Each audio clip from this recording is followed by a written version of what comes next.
This is the Page Publishing Book Club. How you doing? I'm Alice Stockton Rossini. All of B.F. Kreisman's friends were using dating apps and finding companions, and she figured, why couldn't she? So this former school counselor tried them out and wound up living a nightmare that she details in her book, At First Click, Surviving Codependency. I ended up going online with the internet dating, and I was a little concerned about doing that.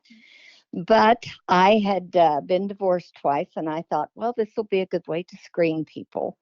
And when I did that, I ended up losing my life savings No. because I thought I fell in love, but it wasn't real love, and they weren't real. They weren't who they said they were? Right. And no one actually appeared, even though I webcam with them and I talked on the phone with them and corresponded a lot. There was always something involving money that they needed to get here. And with that, I've always had this need to help people.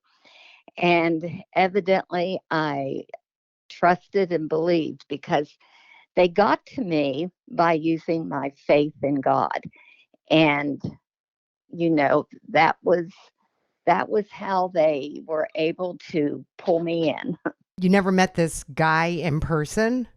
in person, correct. But you said you sent him money? Well, it ended up being over $500,000 because, they gave me the address and the address checked out. And it wasn't until I hired a private investigator to find out that, these were scamming me. And I wanted to make sure that if there was any way for me to help others from being scammed like I was, because it makes you very vulnerable, and it also you take such a risk to put this out there in the public. However, there are so many people being scammed just like I was, and I was hoping by including some of the emails that the men wrote that they might recognize and keep themselves from being scammed like I was. And I look at that now, and as I was writing the book, and when I finished it, I could not believe that that person was me because, I would counsel adults and students in not doing something like this. But I thought mine was real, theirs were false. And it really took a toll on me. And I ended up being diagnosed as an addict for codependency. And therefore, I went through a lot of therapy to accept the fact that, these men were not real. For me to find my own self-worth and to feel that I was special as a person after having two failed marriages, I thought I needed someone to love me. And that was the most important thing in my life, not health, not money, not career. That is what I zeroed in on and thought I needed another male to make me complete. What was it that made you think this guy loved you? What did he promise you? There were 5 of them. There wasn't just one. You thought it was one guy. No, it could have been. I don't know, but I don't think so because when I would webcam, they would be different ones. But when I realized that one wasn't going to come, I found another one, and it just kept going like that.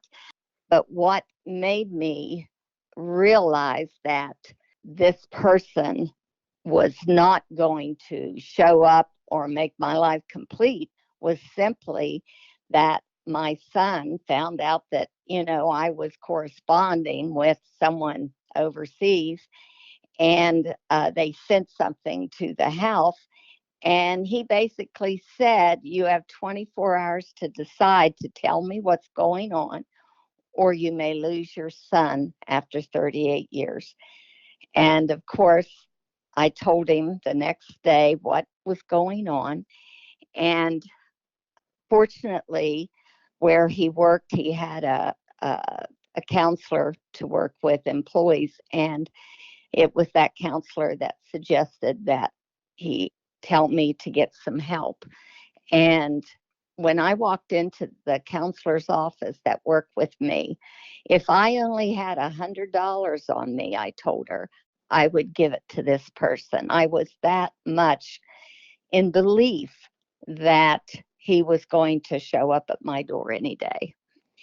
And so I had to go through a lot of therapy and attending a lot of support groups to go through the 12 steps, just like any addict does, and realize that these men were taking advantage of me. They were not real, and that I needed to start my life again without depending on someone to love me. I had to find the love within myself and God to be able to go on.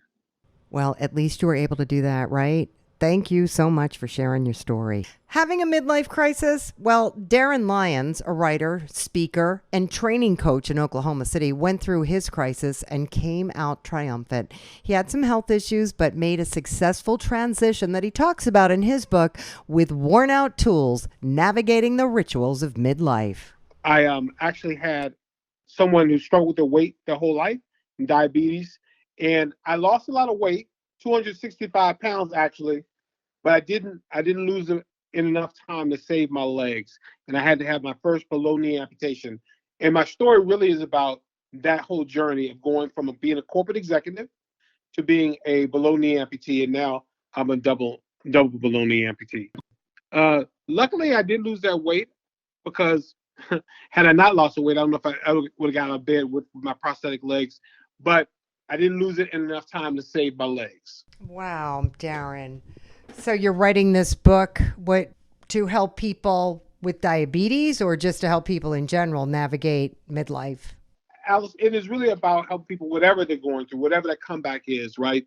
Whatever the task is. For me, it was diabetes and weight loss. For other people, it could be divorce. It could be a job or career change. I like to say that coming of age has a lot of stories that celebrates the coming of age, right? The first kiss, your first dance. But midlife, there are a lot of stories, but they're not quite as celebrated. My story is about how I came through that issue of midlife. My story, I believe, is a good inspiration for those folks, whether they're a veteran, whether they're someone who just dealing with changes in technology or career.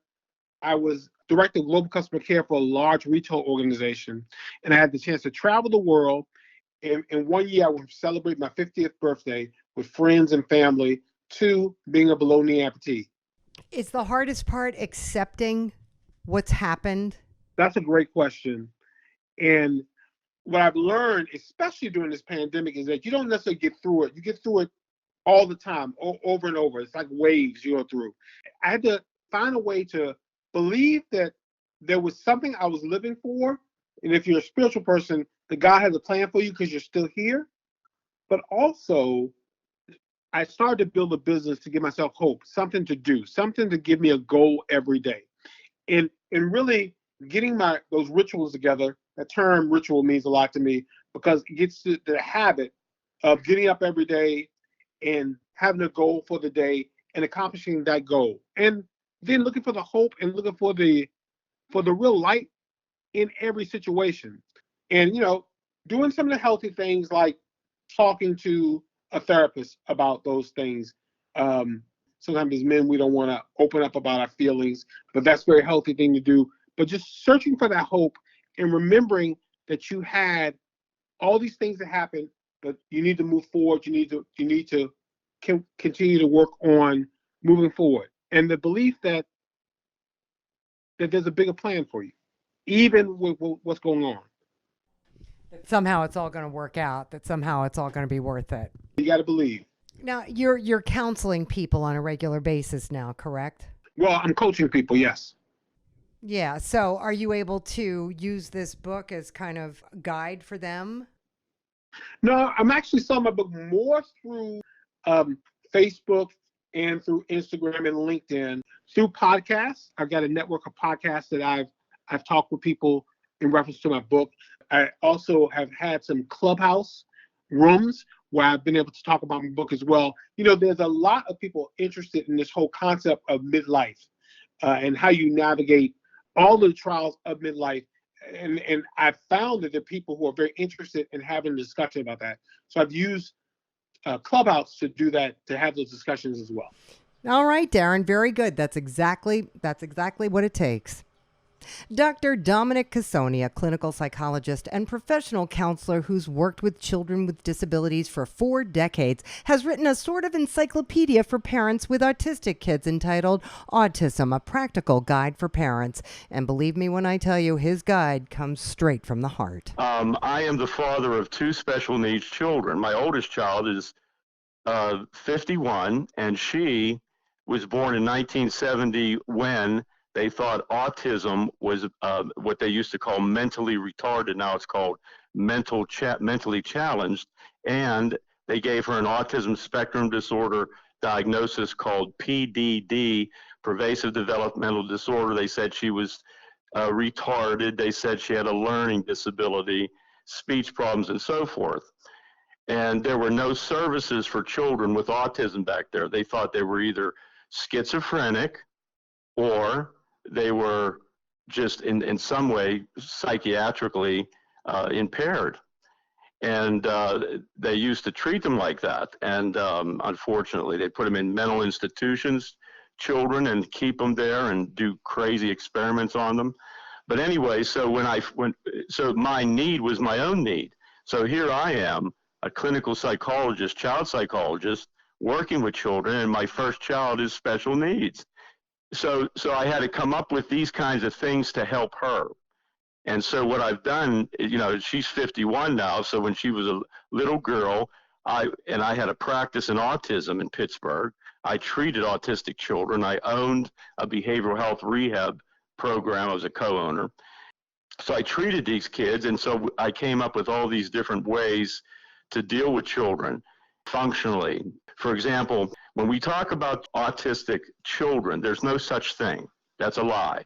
There's children who have autistic symptoms, but they're children. They have strengths, they have weaknesses, and they have value in our family and our communities. But what we do to them with that diagnosis, which is a psychiatric one, is that we then discriminate against them. They can't own a firearm, they can't do certain things in our society.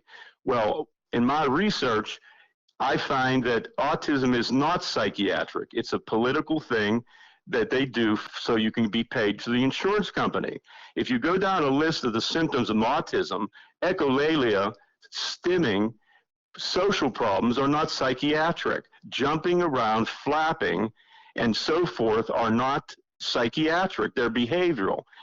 And the reason for that, and they'll even say this in the psychiatric manuals, autism is a neurodevelopmental disorder of the brain, because what happens in your brain is the neurons are misfiring. So when you see that little boy or girl flapping his hands or turning around in circles, that's the neuron misfiring. If you know what you're doing, you could help that neuron calm down, and the child can then have contact with the contact boundary, which is between you, me, you, and the environment, and so forth. So I try to make it a mini encyclopedia of behavioral interventions, because that's all we have now. The reason I talk about the non-functional part is because I don't want these children to be discriminated against. It's not bad to have autism. It's not good to have autism. It's non-functional or functional. So if we can make non-functional things like flapping into learning how to play a yo-yo, how to use a paddle board. If we can take prancing and teach the child how to dance, see, we take the non-functional, the prancing, and we turn it into the functional, the dancing. I am sure this will be an excellent guide for parents. Thank you so much. If you would like to find out more information, go to drcassoni@yahoo.com.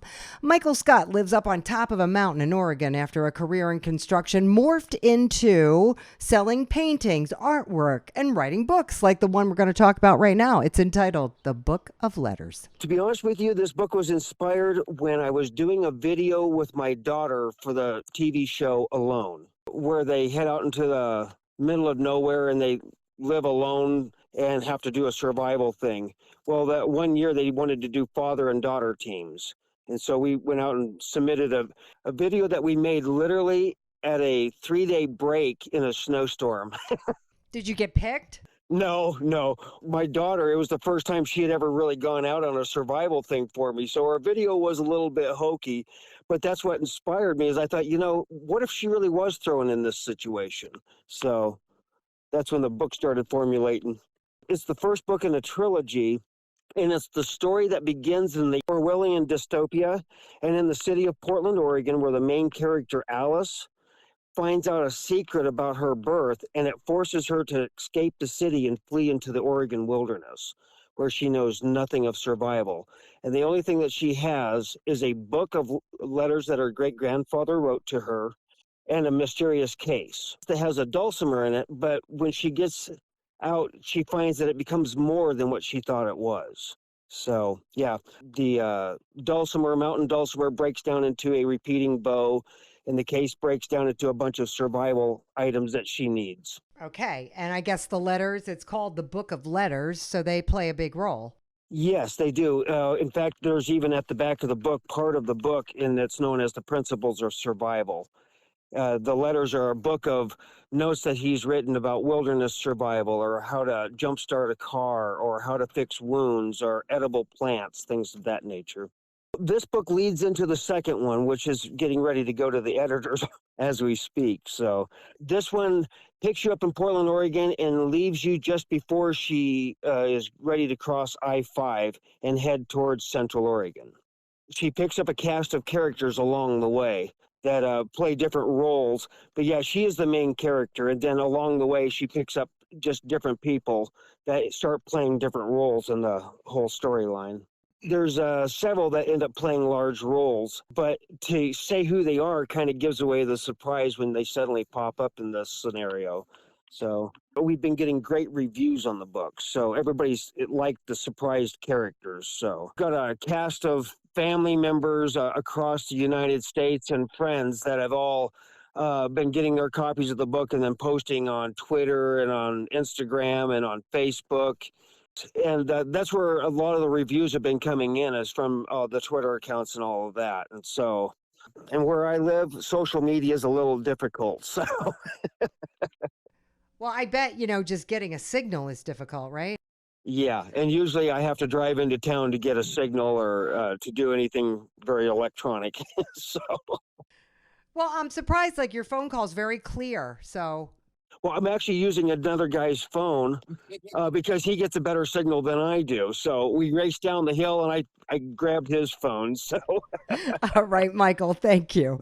You can pretty much guess what R. Lawrence Taylor's book is about by the title, Insta-Daddy, the saga of a newborn father. It's all about me. When I met my wife, our oldest daughter was 10 months old. We didn't have the honeymoon period.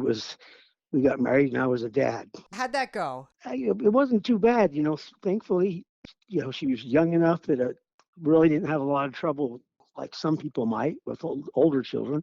My wife's first husband, he hadn't been in the picture and didn't really want to be. So I just went and said, hey, you know what, I'll pay the rest of these bills and forgive the child support and stuff, and you just go on your way. And he did. It's about that path that we went down together, where in the state of Utah, I couldn't adopt. My daughter's name is Alicia. I couldn't adopt her until we'd been married for 12 months. And it's just kind of, I became a dad, and then we extended our family. And it's not just about the adoption and blending in the family like that. It's kind of more geared to new parents. It's my voice telling my story, and then other people in my life are players in the book. Then they're that goes back in a conversational form, but actually it kind of meant to be a little tricky. It starts off about the birth of our first child because it was my first experience. I'm explaining, and it was a C-section and all the drama that I was feeling, and I paint that picture out. Then in the second chapter, it steps back a little bit about when I met my wife, and then I introduce Alicia and the daughter, and then it's revealed that I have two daughters now. I don't go over every birth, you know. Like one chapter is called The Replaceable Couch, and it's a little bit about kids and discipline. And my daughter ruined the couch that was a month old. Saturday morning, my wife left her fingernail polish on the end table, and she somehow got it open and thought she was going to paint her nails and got it all over the couch. And and I remember the rage I felt because it was so new, and we were newlyweds, and it took a lot to savings to get it. And then I scolded her, took her in her bedroom, and I don't remember if I slammed the door. And then I started going, man, you big bully. I mean, she doesn't understand the value of a couch. We had different paradigms. The replaceable couch is about trying to understand that sometimes the kid has already punished themselves. It's not necessary.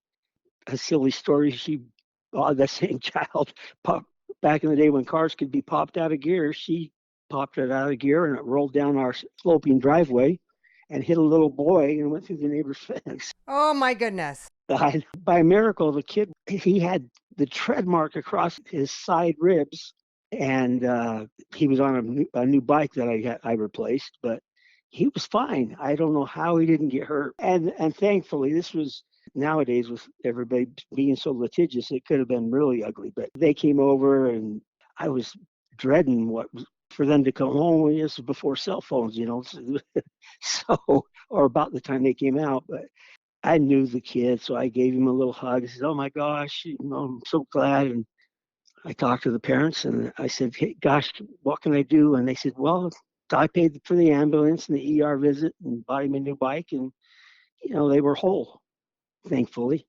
So I got home. The babysitter was on the porch. Her eyes were swollen red she'd been crying for an hour or more. My daughter was in her bedroom crying because she thought I was going to prison. And so I didn't get mad at the babysitter. That kind of thing could happen if I was home. And then my daughter, she was so afraid, and I just was like, I did the only thing I could do. I grounded her from driving cars until she was 16. Oh, good one. But I bet she drove you nuts a few more times after that, didn't she? All right, thank you. Halkuna Taseman wrote her first poem in middle school, then moved on to rap, poetry, and now her first published book, Prerequisite for Suicide. Well, this book was not written to impress. My book is the truth. Since it is about my life, it was already written. I just had to put it on paper. But this book was mostly written out of anger, but also during a deep state of loneliness, depression, and some suicidal thoughts. You can say it was written as a form of revenge by taking all the bad things that was meant to hurt me and being strong enough to put it on paper and not being ashamed or embarrassed. The last straw happened in 2015. I had a lot of people in my life that I knew shouldn't have been in my life, and I knew I should have let them go, but I was just in denial and giving them more credit than they deserve, basically thinking because their title is family that they have to stay in my life, just basically because I was born into, the family. I didn't know basically that you can disown people, even if they're supposedly family. They had been doing bad things to me my entire life. As I said, I was basically brushing it under the rug. Are you talking about brothers, sisters, parents? Exactly. Everything you just named. Blood relatives. Literally started at birth. A lot of things that people are probably not going to believe. Well, I would say one thing that people are not going to believe, because I wouldn't believe it if you were to tell me. Only reason I know it's true is because it happened to me. And that is that a child is capable of being a molester. How? Exactly. Child don't know that what they're doing is called molestation, obviously.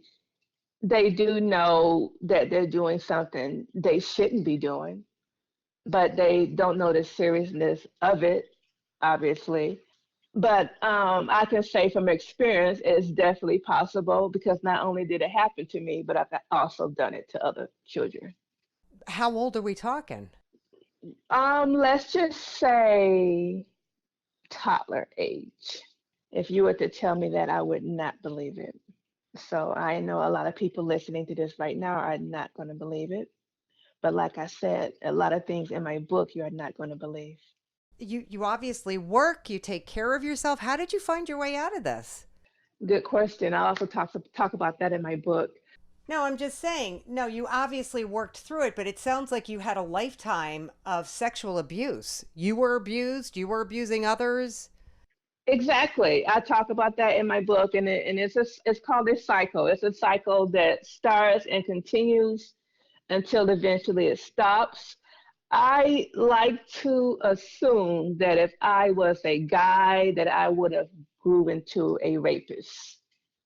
Luckily, I'm a woman, so I don't rape. But a lot of people, I'm assuming based on my experience, that are rapists started out with issues like this. You call it prerequisite for suicide. So at some point, you contemplated suicide. Oh, at more than one point in my life, I contemplated suicide. Serious. Sometimes not on a real serious level. The intensity of my thoughts were not always the same, but yes, more than once throughout my life. I can't even imagine going through something like that. And I just hope that you have found some comfort and you're able to move forward in part as a result of sharing your story. Thank you so much. Some really interesting stories on this show, I got to tell you. Listen, if you want to find out more about the authors and their books, go to pagepublishing.com. The books are also available at barnesandnoble.com, amazon.com, and other fine online booksellers. Thanks so much for listening, and check back every week for a new podcast of the Page Publishing Book Club at 710WOR.com. I'm Alice Stockton Rossini. I'll catch you next time.